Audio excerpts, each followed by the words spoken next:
Stove on பண்ணிக்கோங்க. ஒரு pan வச்சுக்கோங்க. அதில் தண்ணி நம்ம ஒரு 2 கப் அளவுக்கு ஊற்றிக்கலாம். ஊற்றுனதுக்கப்புறம் கொஞ்சம் நேரம் கொதி வரும். அதுக்கப்புறம் சால்ட் 1 ஸ்பூன் அளவுக்கு சேர்த்துட்டு இப்போ நம்ம ப்ரெசோலேருந்து வரக்கூடிய நல்லெண்ணெய் யூஸ் பண்ணுறோம். ஒரு 3 ஸ்பூன் அளவுக்கு நம்ம சேர்த்துக்கலாம். இப்போ பாஸ்தா ஒரு பிளேட் நிறைய எடுத்து வச்சுருக்கேன். கிட்டத்தட்ட வந்து பார்த்திங்கன்னா ஒரு 1/2 kgக்கு மேலே இருக்குது. அதையும் வந்து சேர்த்துடலாம். நல்லா ஒரு மிக்ஸ் கொடுத்துட்டு நல்லா அது வேகட்டும். அது ஒரு 15 20 நிமிஷம் ஆகும். வெந்ததுக்கப்புறம் நீங்கள் அதை வந்து ஸ்டவ் ஆஃப் பண்ணிவிட்டு வேறு ஒரு ஃபில்டர் மாதிரி வச்சு அந்த பாஸ்தா எல்லாத்தையும் ஃபில்டர் பண்ணி எடுத்துக்கோங்க. தண்ணி எல்லாமே ட்ரைன் ஆகிடணும். எல்லாமே கம்ப்ளீட்டாக ட்ரைன் ஆனதுக்கப்புறம் பச்சை தண்ணி கொஞ்சமாக வந்து மேலே ஊற்றிக்கோங்க, ஒட்டாமல் இருக்கணும் அப்படின்றதுக்காக. இப்போ திரும்ப அதே பேன் வச்சு கொஞ்சமாக நம்ம ப்ரெஸ்ஸோலேருந்து வரக்கூடிய நல்லெண்ணெய் ஊற்றிக்கலாம். இது வந்து பார்த்திங்கன்னா ஒரு 2 குழிக்கரண்டி அளவுக்கு எண்ணெய் ஊற்றிக்கலாம். இப்போ பச்சை மிளகா கொஞ்சமும் இஞ்சி பூண்டு பேஸ்ட் ஒரு கை நிறைய சேர்த்து அந்த எண்ணெயிலேயே நல்லா வதக்கிக்கலாம். வதக்குனதுக்கப்புறம் நம்ம ஒரு 2 வெங்காயம் நல்லா நறுக்கி சேர்த்துருக்கோம், அதையும் சேர்த்துக்கலாம். கூடவே ப்ரெஸ் ஆயில் தேவைப்படும் பொழுது நம்ம கொஞ்சமாக நல்லெண்ணெய் சேர்த்துக்கலாம்.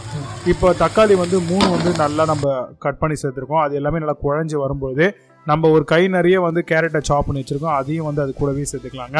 தேவைப்படும் பட்சத்தில் கொஞ்சமாக சால்ட்டு சேர்த்துக்கோங்க. வதங்கிறதுக்கும் இது ரொம்பவே ஈஸியாக இருக்கும்.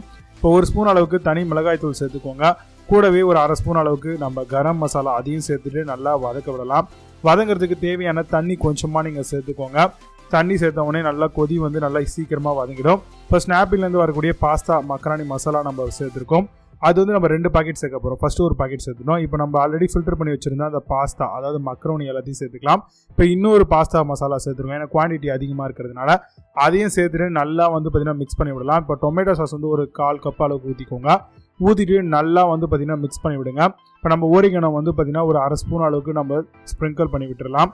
சேர்த்துட்டு எல்லாத்தையும் நல்லா வந்து பார்த்திங்கன்னா மிக்ஸ் பண்ணி விடுங்க. எல்லாத்தையும் நல்லா கலர்னதுக்கப்புறம் ஒரு கை நிறைய வந்து கொத்தமல்லி தழையை சேர்த்துக்கோங்க. சேர்த்துட்டு நல்லா மிக்ஸ் பண்ணி விட்டுருங்க. ஆல்மோஸ்ட் நம்மளுடைய மக்ரானி பாஸ்தா வந்து பக்காவாக ரெடி ஆயிடுச்சு. இப்போ வந்து பார்த்திங்கன்னா நம்ம ஸ்டவ் ஆஃப் பண்ணிவிட்டு அழகாக கொஞ்ச நேரம் ஆறுனதுக்கப்புறம் தாராளமாக சர்வ் பண்ணலாம். ரொம்பவே சூப்பராக இருக்கும் இந்த மசாலா மக்ரானி பாஸ்தா. ட்ரை பண்ணி பாருங்கள்.